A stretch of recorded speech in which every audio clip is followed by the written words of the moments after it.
How to change a role of a user. Log into your WordPress account and you will see this page. On the dashboard under Plugins, hover on Users. Click on All Users. Under Username, search for the user you wish to change roles for.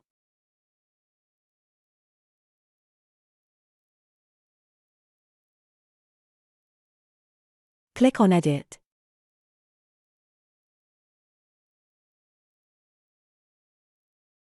Select the role for the user. Scroll down and click on the Update User button.